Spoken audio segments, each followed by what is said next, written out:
Hey everybody, this is Colin podcasting about real estate and welcome to show 18. My guest today is Melanie Finnegan, founder and CEO of Tax Lien Wealth Solutions, a leading source of education and investment in the tax lien market. Now, I've never interviewed anybody about tax liens before. It's a subject a lot of people are vaguely aware of, but a few people have actually done it, never mind build a business from it. But if you think about it, we're all aware that it's better to be on the landlord side than a tenant side. And there's also possibilities for being a lender instead of a borrower, as we heard from Dave Van Horn a couple of episodes ago. But taxes, it's a similar situation. You can be a tax investor and be on the other side of that trade. You're profiting from buying other people's tax debts. And it's a fascinating business. It's a business that's been around in the US since the 1880s. This is not some new 21st century complicated product. It's actually quite straightforward at its basis. So I had a very good chat with Melanie, who set up her own business doing this. We talked about how that happened, her early pitfalls, what a tax lien is, how they generate high returns, high double-digit returns, the risks and rewards of it, how she buys these tax liens on the secondary market. I have a little bit of experience myself on the primary market, so I was very interested in talking to her about the secondary market.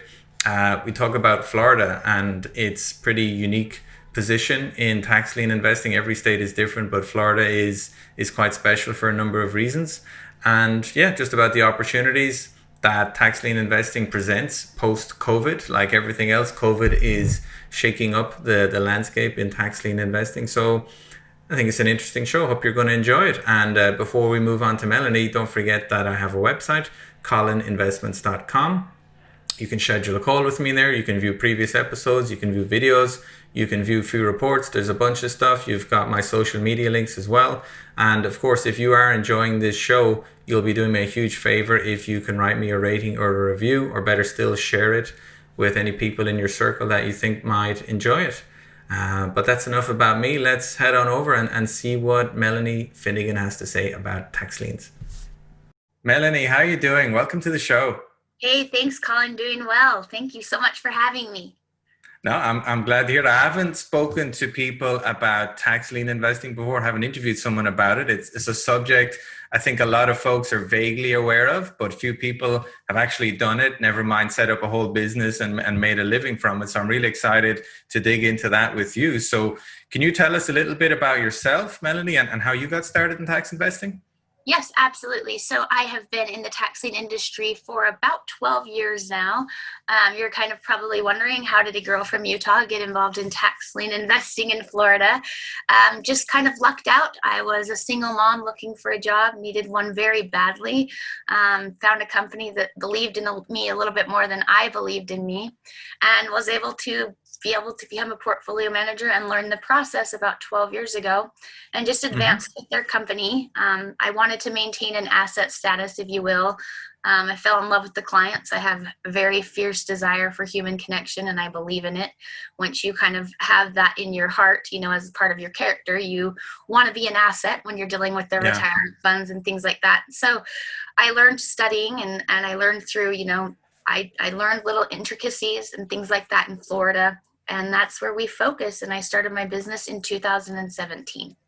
Wow. So back then, 10, 12 years ago, was the company that took that chance on you, that showed you the ropes and taught you, were they also based in Utah? Were they based in Florida? What kind of business was that? They were based in Utah. They were more of an education format with slight investment. So basically, they would sell more education and do a little bit of investing. I was over their investing side for their clients, and so they were actually, it's so funny, they were right by my house. Oh, And that's they were, nice. in Utah, in a little tiny town in Utah. And we, I worked with them, and they gave me the opportunity. I took it and ran with it, changed my son and my life. He's 21 now, and, works for me and as a portfolio manager, and does things that, not all 21-year-olds actually have the wherewithal to do. So it's been very cool. Oh, that's brilliant. I mean, if you're a 21-year-old and you're already thinking about investing and working in a small business that focuses on earning passive income and using your money wisely and, saving and investing, that's such a huge advantage. Most of us don't realize that until our late 20s, early 30s, if we do at Oh all. Some yeah, people much later. So if you're giving I this was like, kid yeah, a head I start, young man, not even a kid, a really serious head start, he could be richer than us all in 10, 15 right? years. I'm like, you're gonna be, and he's the smart one too. So that's the thing. I lucked out, but no, he's been working for me. He used to set my appointments. Hmm. When he was 14, and his voice kind of changed, and so isn't that funny? And so I had him actually doing my appointment settings, and that's how he learned, just by listening to me on the phone next to him. And we went from there. And he's got 5 properties in Sarasota County in Newport, or Wow. excuse me, Northport. Good for him. That's awesome. So how do you transition, Melanie, from working in this respectable kind of education company with a little bit of investment angle going on to setting up your own business 3 or 4 years ago? What was that transition? Yeah, was it very smooth? Were there a few bumps on the road there? It was a heartbreaking transition, very heartbreaking. If you want me to be completely honest with you, these people that, and I will never, ever, ever, nobody could ever have me ever say any ill words about them, obviously, for Hmm. what they've done for my life. But there were some things I saw, some ethical things that I saw, that I just didn't align with, and had to Hmm. leave. And I was actually involved in a lawsuit, a $1.5 million lawsuit they came after me Mm. with. I actually saw my way through it, because I needed to make sure, if I needed to be any type of class action, I didn't want to be gagged, have the gag order done or anything like that. And so I actually Hmm. saw my way through it. I don't think anybody won, but if there was a winner, I came out of it on top, only because I'm in my business. I was able to launch my business.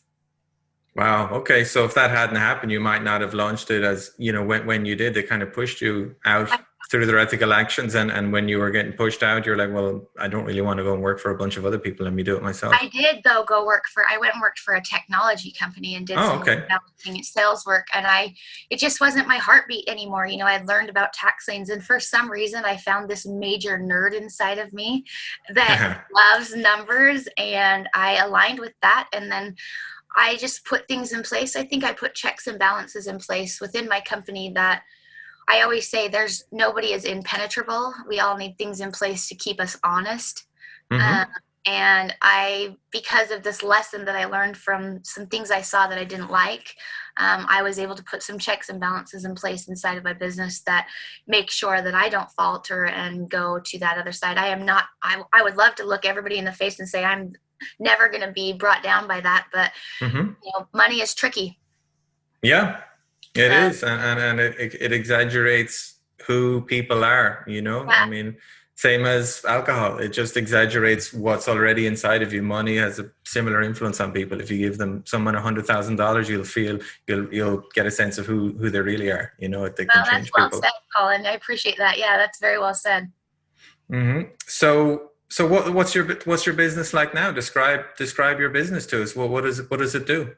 So now, Tax Lien Wealth Solutions, that's who we are.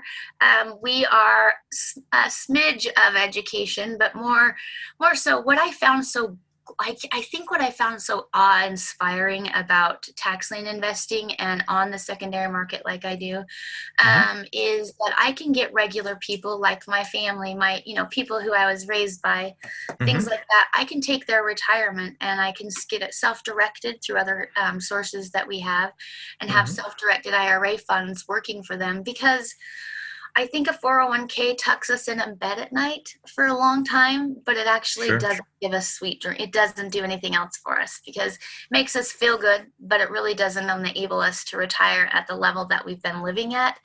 And so I wanted to be able to capitalize for them by utilizing funds, because people are frantic right now. Look at, even how we are right now with COVID and things going on. We're Hmm. all scared, and our retirements and the market's just not making the money that we need to be making for longevity, right? Yeah. We all live to be 100 now. We're living a lot Well, longer. touch wood. Yeah. You know what I mean, though? We're living so much longer. We need these funds to sustain us. And Hmm. I'm an approved asset class. And so where I focus on is, people that have those retirement funds. If they don't know what a self-directed IRA is, we can educate them on that. We can manage their funds for them, or they can be do-it-yourself people with our portfolio managers. But we focus on getting them actually invested. Less education, more investment. Because so what are you getting them invested in? If somebody trusts you with their 401, you're using those to buy tax liens on their behalf. Mm-hmm. And how is that? How is that a good? What are the benefits of doing that? Obviously, 401ks are mostly, there's mutual funds, they're in stocks, they're in bonds, they're in high income, high growth, whatever mix of stuff. And like you said, it often gives a false sense of security, and the value of it can gyrate dramatically when you're 60 to 65, which is not really what you want. So what's the kind of balance that you provide that gives them that, whether it's that additional income or that additional capital protection? How does it work?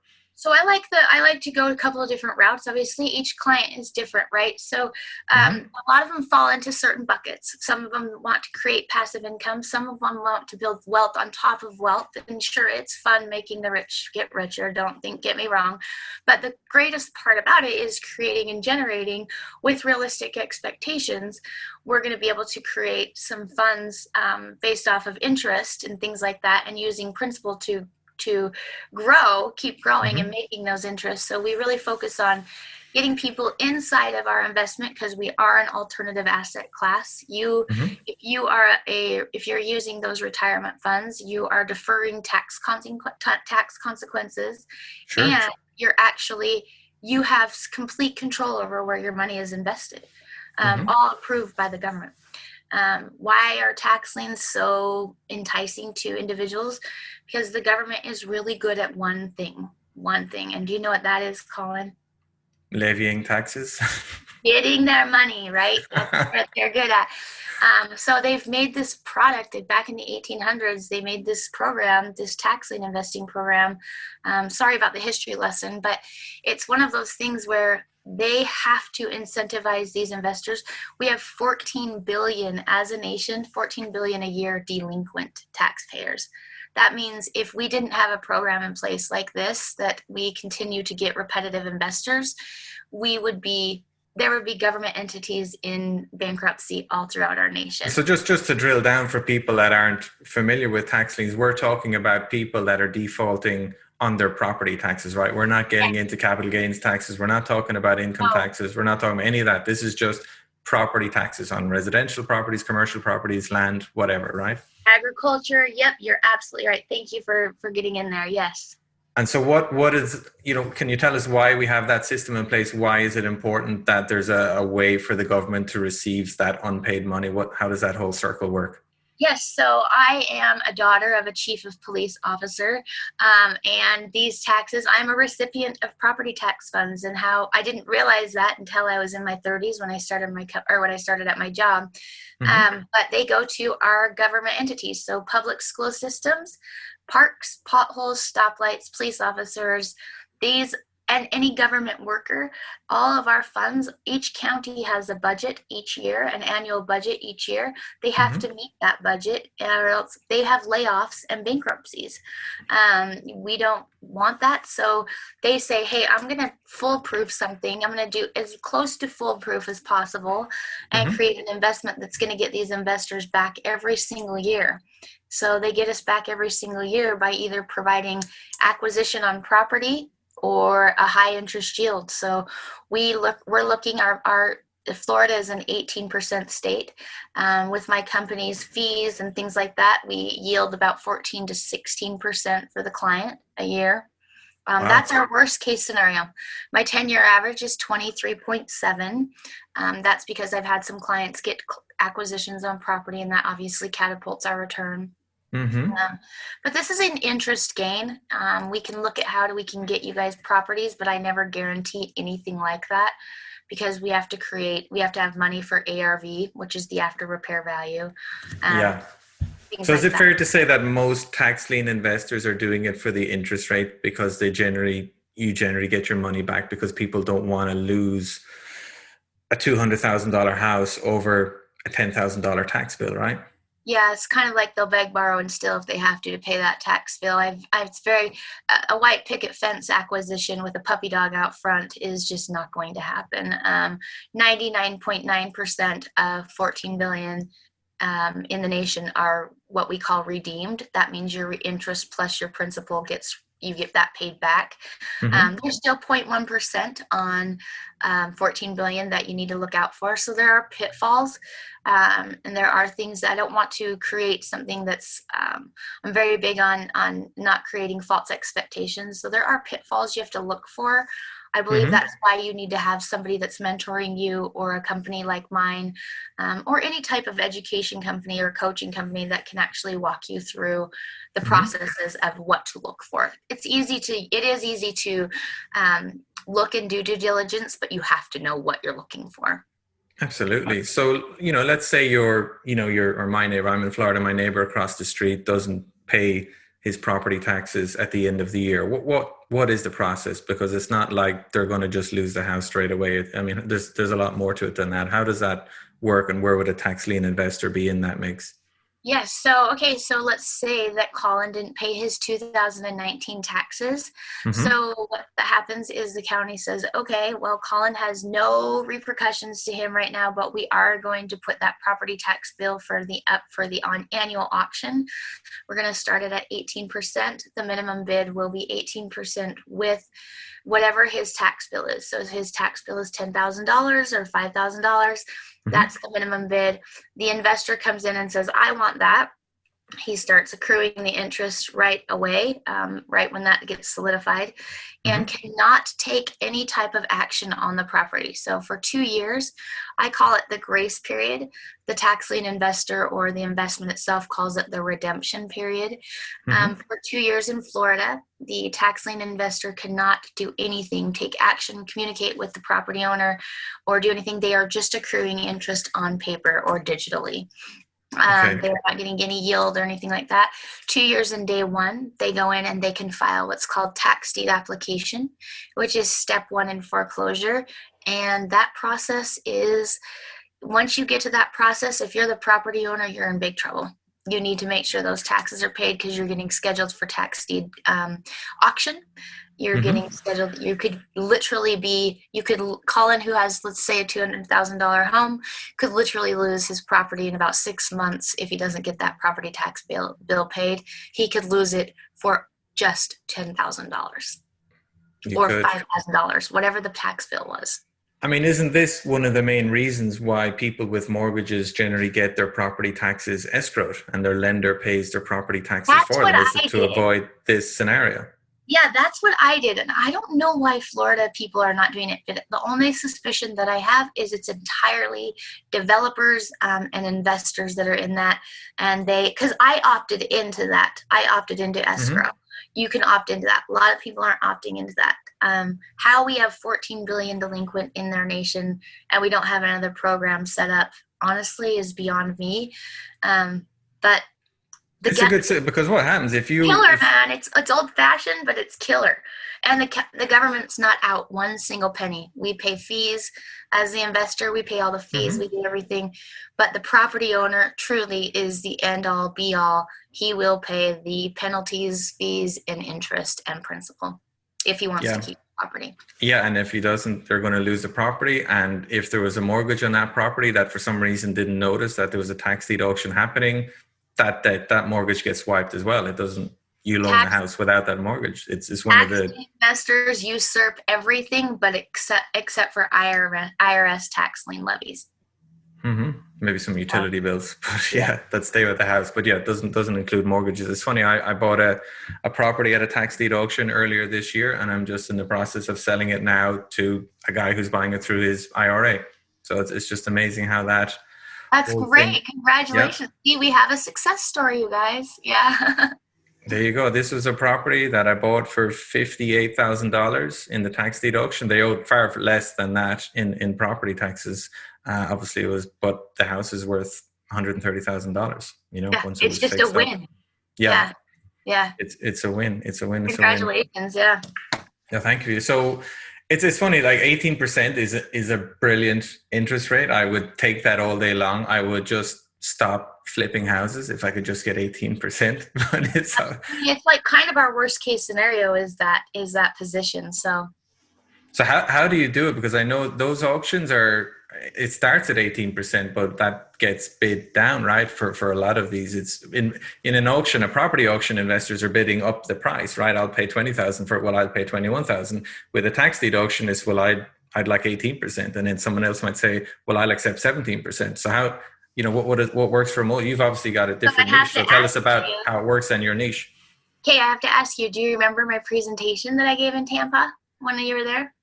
I do. I haven't looked at my notes for a while, but I remember listening to you talking about tax auctions. Yeah, I it was shared great. with I shared with you guys my secret. So my secret is Florida is right now the only state that does this. Once you file, so let's say you were bid down, you bought a certificate from me. You bought a certificate from me that was a Florida certificate, and it was a 6% certificate because it was bid down at the tax lien auction.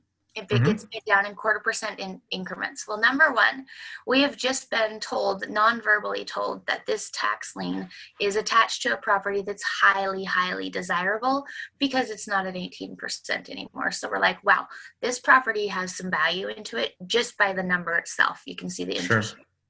But now, because Melanie and Tax Lien Wealth Solutions buys on the secondary market, we buy outside of the redemption period or the grace period. So we initialize foreclosure the moment that it's transferred into the client's name. This is my strategy that I created. The reason that we do that is because the moment that you initialize the foreclosure and you do that, whether your certificate says 6%, 0.25%, whatever it says, all your money, all your penalties, all your fees, everything that have been triggered, we call this the trigger event, to 18%. It's an incentive to get you to file foreclosure as the investor, to move it along and progress it along. So regardless of what your initial certificate says, once you go in and file the tax deed application and enter in your fees and other taxes that were owed on the property, you are now accruing 18% or 1.5% per month on your entirety.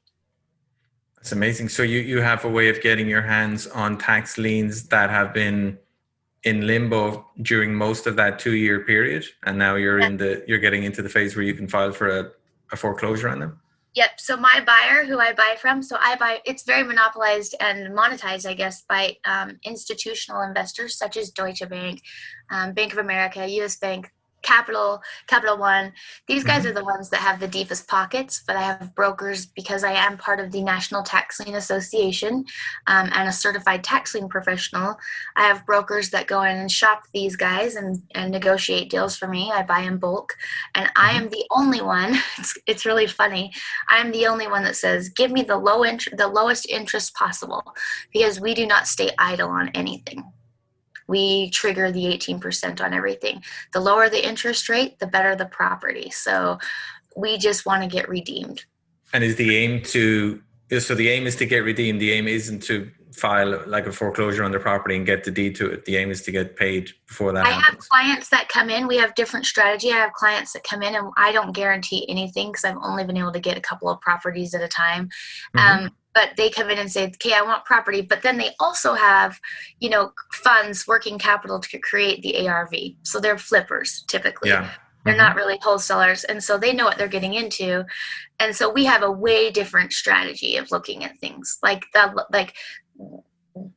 going to be the kind of people that they'll get the 18% property because nobody bids on it because it's dilapidated, perhaps condemned. Things like that, but they have the funds to get it up to that market value because location. Yeah. So that's awesome. So yeah. what are the risks then if somebody's wading into this without, the knowledge that you've accumulated? What risks do they have if they start just bidding on tax liens and end up getting some, what might they have done wrong? Don't just bid on tax liens. So everything is knowledge, like public knowledge. We can actually go in there and we can look at properties. We can look at the valuations of properties. You can actually see just by doing a parcel number search where the property is located. I've seen people get stuck in swampland, which is of zero value. The type of due diligence, I run data. I just look at the numbers. I actually do not look at any property or anything. I look at what the numbers tell me, and I'm very conservative, and I run my algorithm. I want 20% minimum equity off of the assessed value versus our total investment. If I have that, I'm either going to get redeemed or I'm going to walk into an immediate 20% valuation on the conservative assessed value. I don't even use market value. Okay, so yeah, the risk is that you end up buying a lien on something that's worthless, like a swamp, or even worse, contaminated warehouse or something that's worth negative money. Yeah, or strips of land. I did have one client, he wanted strips of land, like just tiny strips of land, because he was a billboard guy, right? But he was creative with his thing. But a lot of us are not that creative or in the billboard industry, and we don't want strips of land next to an airport. Like there's just little things that for some reason that are stuck into these developments. There can be nuances that you don't want to mess with. And don't forget, there is 0.1% of 14 billion that don't redeem. And we've got to ask why. And those could be trouble. Yeah, and if they don't redeem, that generally means you're just getting title to whatever it is, that tax lien you bought. You'll end up owning it for better or for worse. And if you have the funds to create an after repair value, that's a whole different animal. We go after those properties. If you don't have the funds, we've got to protect what the funds we're utilizing and continue to cycle that. And so there's just different ways. So it is very much a case by case scenario, but there's just a couple of buckets that the clients go into. Yeah, no, I like what you do, because, if someone like me wants to buy tax liens in, the primary market, they happen every May in Florida. There's tens of thousands of them sold, and you're just bidding, and you're literally bidding against 20 interns of Deutsche Bank. Yes. And it's not easy. I remember what are we in now? October, nearly September. I bid on hundreds of tax liens in May 5 months ago. And maybe even thousands. I ended up getting 2 of them, after bidding on thousands. And obviously I wasn't researching these, driving by them or anything, but I just bid on them, and I got 2 of them. And it was a ton of work to get these 2 liens for $2,000. And it was just like, what am I doing? And you're getting like 5% on them. It wasn't worth the hassle, but it sounds like I should have been talking to someone like you, who's in the secondary market, that has a way of avoiding, going up against these guys that are just bidding the minimum interest rate on 98% of what's going on there. Them, because frankly, it wouldn't matter how much money I had. I still couldn't compete with these deep pockets. I don't care who you are. We all want to be able to, but we're not going to be able to. So I just say, fine, you get the minimum interest right now, because I don't want your liens right now. I want them after they've, accrued some interest for a little bit. I buy them in bulk at a discount, and we initialize and maximize our funds that way. And I am the only one in the nation that does it this way. I find it kind of odd. I just don't think people want to put in the work. And I think that the banking institutions and things like that don't have foreclosure departments. They don't want to acquire property. They just want to make the minimum interest. That's all they're there for. It is their portfolio. It is what they do. That's where it supports their business. It sounds like you found that kind of niche that's too complicated for a layperson to do. It's a business, but you're not talking about billions of dollars. It's not big enough for the big guys to bother with either. It's just a small enough niche to run a good business and help a couple of dozen people or a couple of hundred people with their investments, I guess, right?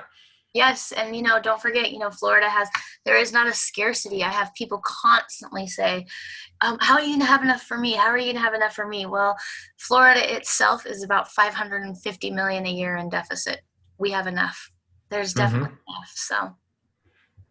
No, that's really interesting. So and just so we can clarify here to people, Florida, every state is different with tax liens, right? Florida is a little bit more different than others, but every state is different. If you want to invest in Arizona or Texas, you're going to have to go and figure that out, because every state has their own laws. I mean, what way is the country divided? Is there any similarities you can paint between different states? No, there's not really similarities. So each state, Montana is in process of trying to emulate Florida, but we have tax deed states, we have tax lien states. Different interest states. We have different, it is so different. And there's parallels, if you will, because the investment still communicates the same, just different statutes and different redemption periods or grace periods, things like that, different interest rates that are stated. So we can look at other states for you guys, but Florida is frankly, I call it my baby. It's just too good to us to walk away from. Yeah, no, I hear you. And it's a little bit like foreclosures. How Florida foreclosures work is totally different to how they work in Georgia or South Carolina or Texas. I mean, they're all very, very different, and you need to learn different skills to get involved in them. And I guess tax lien investing is no different. They're the ones that are getting their money, recouping their costs, though. That's the thing. They're getting their investors back because of their little nuances. So Florida is very, very, very much a blessing to investors. Okay. So how much money do you need to invest in tax liens? What kind of range of clients do you have? So we can do anything. So if I'm managing your funds, we have a minimum investment of $50,000 because I'm just managing them. You're completely hands off. Has to be worth the company's time and stuff. And then if you could start out as very, very little as $1,000. You need to get certified through my learning portal. And then you can start out with a minimum of 300 to 1,000. I mean, you could start out very low. To let the investment earn your trust. Mm-hmm. So what would you recommend that somebody might spend in terms of a percentage of their savings, or what percentage of their pension do you think could be put into something like this? So if I continue to leave funds, I like to leave and keep, I don't take all of anything. So I'm very transparent I require transparency from the client, especially if I'm managing funds. We just need to make sure we leave a percentage there. We have a percentage of funds, which I say about 50%, that can, if we do get acquisition, we can turn it around quickly by creating the ARV. I'm very protective that way. I like that transparency. It's how we get our investors to come back every year. And then with the do-it-yourselfers, we really need to look at a lot of people. If we're trying to get the investment, they're just dipping their toes in the water to let that investment earn their trust. I love that, but we still want to keep, additional 50% on the side just in case we get acquisition. We need to do anything like clear titles, anything like that. Mm-hmm. And so what kind of a length investment is this? I mean, they're spending money on specific products. How long do they generally have to wait to get that specific one redeemed and get their money back? And then presumably they can either take it out or reinvest it. So what we like to create is what we call the waterfall. So the first about 9 months is going to be investment only. You're not typically going to see return. 9 months, to 18 months or so, you're going to start creating what you see. You'll be reinvesting. So my kind of goal, why we are where we are, is that we've learned how to compound the interest by reinvesting and turning the money turning the money at least once in a year, where we've invested that principal plus interest the second time around. Yeah, that can really snowball. I can see how that snowball. works.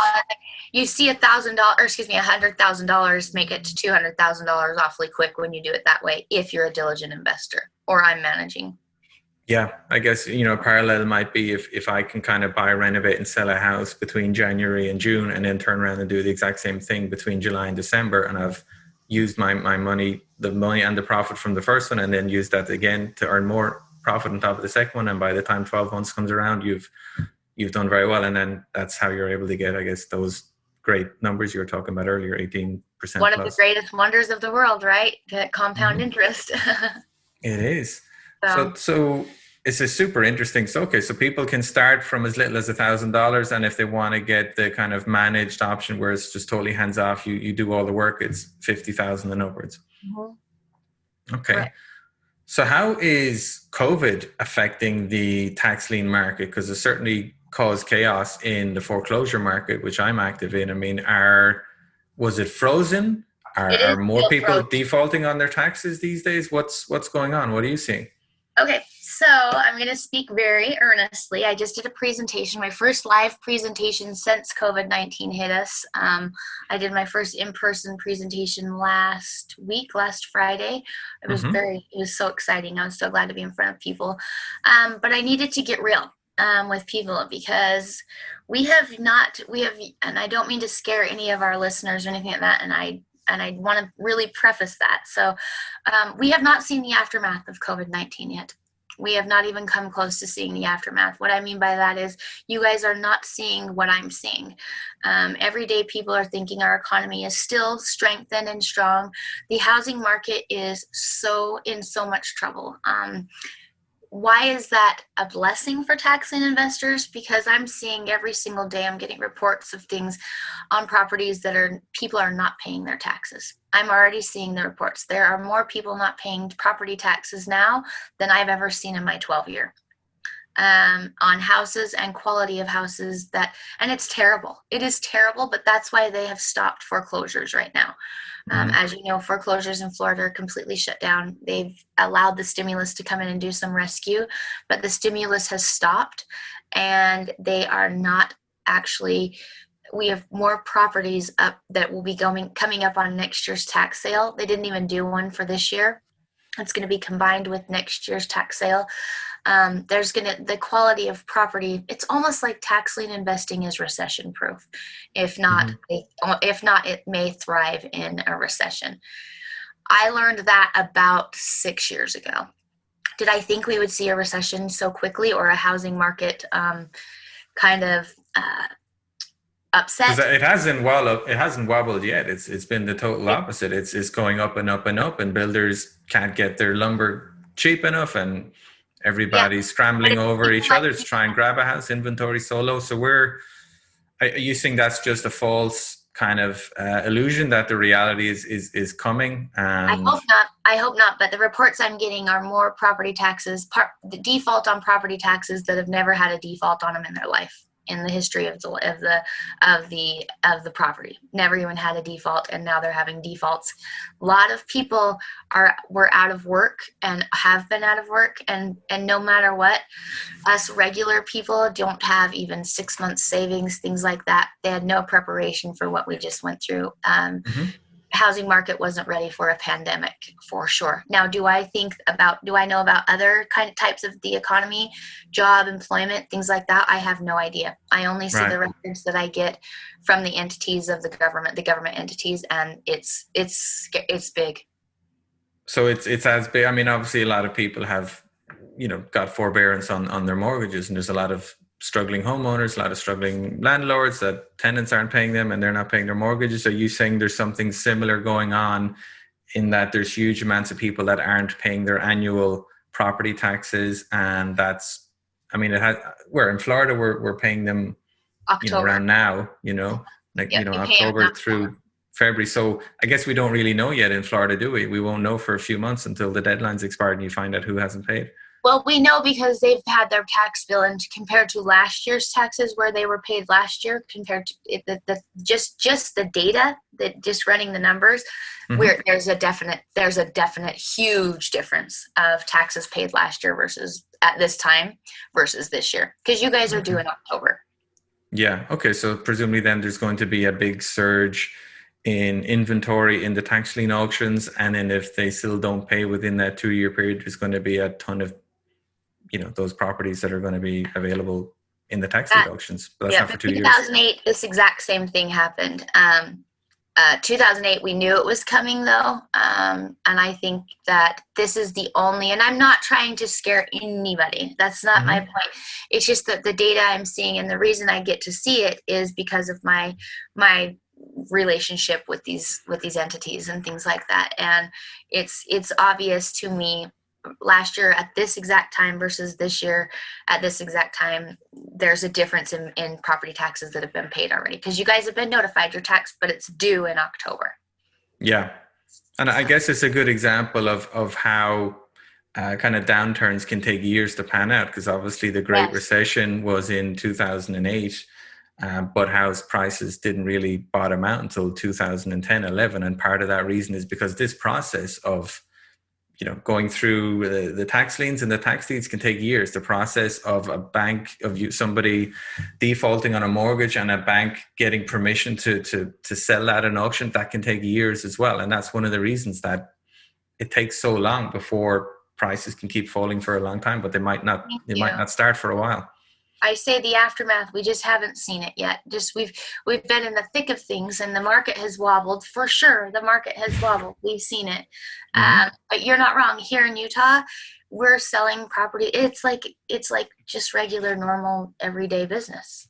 Mm-hmm. But people have been, because we've been for 3 months, we were actually levied by and help and actually significantly helped by the government. I mean, we weren't Sure. saved, but I mean, it's not just been 3 months. I mean, it's been 6 months now. Yeah. No, I agree. And look, property market's as busy as I've ever seen it. I've sold several houses in the last few months, and you're just getting full price offers all over the Good for place, you. cash offers. It's Yep. just busy, busy. It's good time to be a seller, bad time to be a buyer. Yep. But I guess what you can reassure people of, Melanie, is that if they're investing in tax liens, it shouldn't matter too much if there's a recession or property prices fall or evictions go up. That's what you're buying as a percentage of the asset is they're, like you say, they're always redeemed, because the penalty for not redeeming them is just ridiculous. It's so hard on it. Yeah. And the fact of the matter is that, yeah, it's always going to be tax liens. This has to be such a secure investment. They can't really mess with it. So the government has to keep, it's kind of odd, but the government relies on us and these institutions. And so they have to sustain and keep that investment stable as an investment can be. I believe this is one of the most stable real estate. I think so. Like you say, unless you're buying a 2-foot strip of land beside an airport or a swamp or a warehouse where somebody spilled a bunch of chemicals, it's very hard to lose on tax lien investing, as long as you're not in a hurry. I mean, you'll get your money, you'll get your interest. I was 257% over under on a tax lien. I wanted to see how it would work, and I thought, I'm going to TDA this. It wasn't very much. TDA is the tax lien, and what that means, it was a condemned meth house, and I got redeemed. I was upside down in it by 257%, and I got my money back. People see value in location.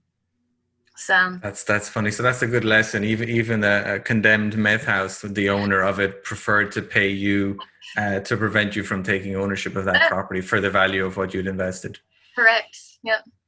Yeah, but look, if somebody offered me a condemned meth house for $10,000, I'll buy it. You know what I mean? We want the land still, right? Yeah, exactly. Buy land, we're not making more of it. Mark Twain. That's true. It's a fascinating place to do business, and like you say, you can dig into it and learn as much and dabble with it on your own, or you can do the probably safer way and probably higher interest way, which is to deal with a business that does it like you. So, how number one, how can people get in touch with your business, and number two, what resources would you recommend if somebody wanted to go off and just study it on their own? Start with your county first. Start with your county. If you want to just do it on your own, you don't want to have any type of assistance, please start with your county. Look at public records, ask if they have lists of properties coming up for foreclosure or for tax lien sale. You may or may not get positive information from them. It just depends on the county and the state. Mm-hmm. If you want to contact us, we are on my website is taxlienwealthsolutions.com. Mm-hmm. You'll find me on Melanie Finnegan on Facebook. We have Tax Lien Wealth Solutions on Facebook. We have like 30,000 followers on there. You'll be able to reach out to us there by instant messaging us. But honestly, if you just go to my website, all of our contact info is there. Brilliant. Well, I'll definitely put that in the show notes, Melanie. So when you're not, investing in tax liens and buried in mountains of spreadsheets and data, what do you do for fun? What do you do to relax? What do I love? I love basketball. I play the drums. I definitely love music. I love watching the Utah Jazz, fishing, camping. I live in Utah, so it's the mecca of the Rocky Mountains, right? So if I'm not canyoneering or, floating down a river somewhere, I'm probably out golfing or watching a Jazz game. Oh, that's brilliant. Yeah. That's good. Well, that's one of the freedoms you get from living in a place like Utah, but also running your own business where you're not chained to a desk all day, every day, right? It's pretty incredible. Yeah, trust me, for 2 years, I was chained to a desk all day and night. Mm-hmm. So, yeah. Brilliant. Well, I will put all that information up there. I think this has been a great introduction to the possibilities of tax lien investing and tax deed investing. People should learn a bit more about it. I mean, everybody's used to knows the benefit of being a landlord versus a tenant, but, tax investor versus, tax defaulter, that's something people haven't given a lot of thought about. Yes, and I would love to answer questions. We have a great staff too. So we've got Howard who's going to help. We've got a lot of people that want to get on the phone with you guys too. So give us a call. Will do. All right. Thanks again for your time, Melanie. Colin. Okay, thank you so much. There you go, folks. That was Melanie Finnegan, CEO of Tax Lien Wealth Solutions. Thought she was a great guest and gave us some insights into a fascinating part of the real estate world.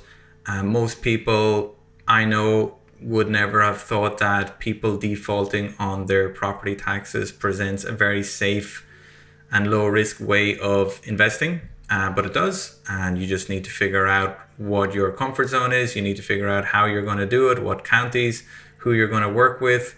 But it is a reasonable way of getting a 5 to a 15% return. And like Melanie said, you can start from very modest amounts of money, $1,000 and upwards. I own several tax liens myself in the $1,000 to $2,000 range, and it's not that difficult. It's just worth looking into, as is everything else. I mean, it's worth looking into rentals. It's worth looking into loans. I just want to get it out there. There's lots of different ways of generating passive income streams through real estate. I mean, buying rentals is the tried and tested way, where there's a ton of tax deductions that everybody should be doing, but there's a lot of other strings you can add to that bow. And investing in tax liens is absolutely a hands-off passive income strategy. It works, and it's worked, not just for years, but for generations and generations. Your great grandparents could have been investing in tax liens. I'm sure some of them were. So yeah, thanks as always for tuning in. Hope you got something out of it. I've lots of really interesting guests lined up for the rest of October, November, and December and beyond. I hope you're enjoying this show. If you are, please give me a rating or a review. It really helps me get the word out there, or share it with your friends and family. And by all means, check out my website, colininvestments.com, COLIN investments.com. A lot of reports, videos, podcasts, other information there. I do free up slots in my calendar for conversations. If you want to talk to me for 15, 20 minutes about what's going on in your real estate life, I'm very happy to do that. So yeah, that's pretty much all from me today. This is Colin podcasting about real estate, signing out. You guys take care. Bye-bye.